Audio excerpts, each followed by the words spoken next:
about the daily, weekly, and monthly support from the Mercer County community.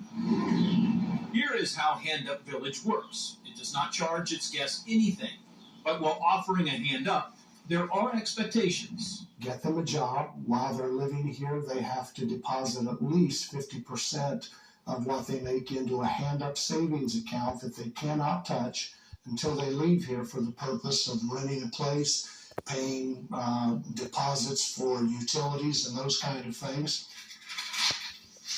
And people know from the beginning, this is entirely faith-based. I was thirsty, and you give me a drink. And they must go to any church of their choosing, anywhere in Mercer County. I was a stranger, and you invited me into your home. Hand Up Village said each person's situation is unique, and each person's average stay here is about 6 months. I'd like to say that every person that comes here is a success story. That'd be a huge lie. Not everybody that comes changes. Not everybody that comes wants a hand up. A lot of folks want a hand out. But overall, there are more stories of success. And they're so excited to see the smiles on their faces, and they say, we've never, ever had this much money in our entire lives. And to see that confidence is a wonderful thing. And as Pastor Brosher looked back on the last 7 years, he called all of this a huge blessing for all involved. Regrets? No. I just wish we'd have done a little bit sooner. This is really making a difference. It's really helping people. In Mercer County, James Brown, News Center 7. And time again, Pastor Brosher would say that not enough about all the generous support from people and organizations across the country. If you know someone making a difference in your community, James would like to hear from you as well. And you can let him know on Facebook or email him at james.brown@whiotv.com. Love that story. It's 5:18, 34 degrees now.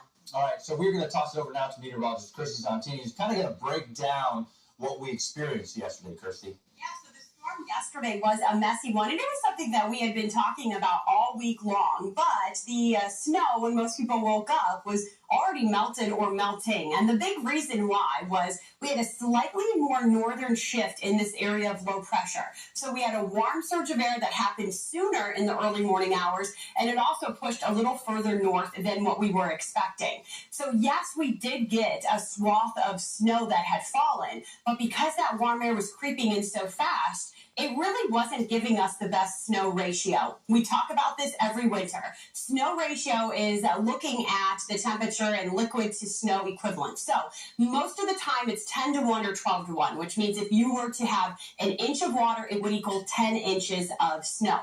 Let's take a look at this little experiment to kind of explain that for you.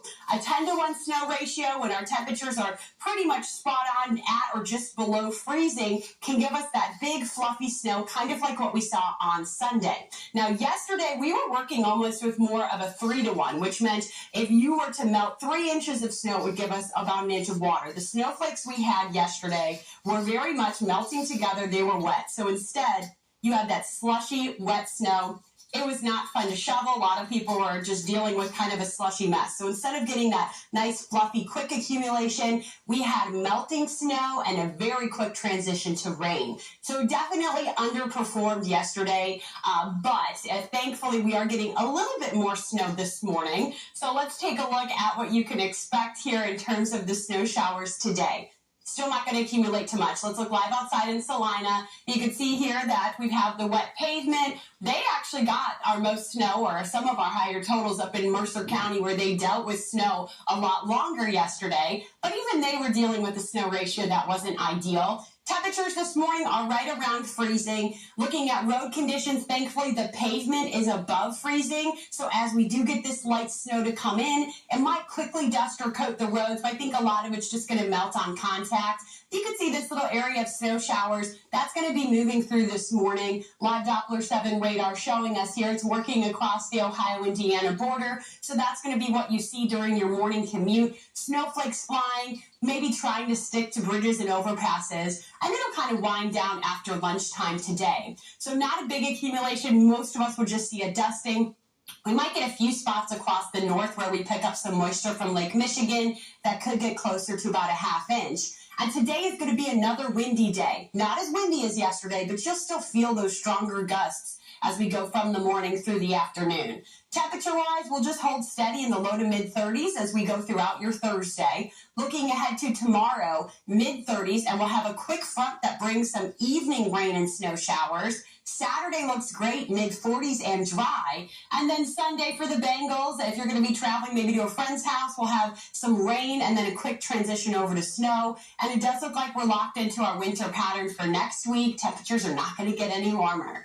Let's check in with Jake Magnotta now. He has a look at our morning commute. Good morning, Jake. And good morning again to you, Kirstie. Obviously watching freeway traffic closely on this Thursday morning drive. We're in much better shape than we were at this point yesterday. We had lots of accidents reported, but today, no problem so far on the freeway system. If you may be heading out here in Clark County, this is a look at Interstate 70 at Snyder Road, a little east of I-675. Now, to show you the improvement this morning, travel times look normal. If you're heading westbound this morning from where that camera is located all the way over to 75, you can make that 12-mile drive in about 13 minutes. I'm Jake Magnotta, WHIO Team Traffic. Jake, thank you. 522, 34 degrees. It's tax season. What you need to know before you file your return.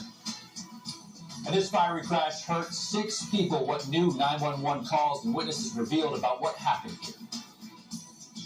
A big honor for Bengals QB Joe Burrow ahead of the AFC Championship game. The major award he's up for.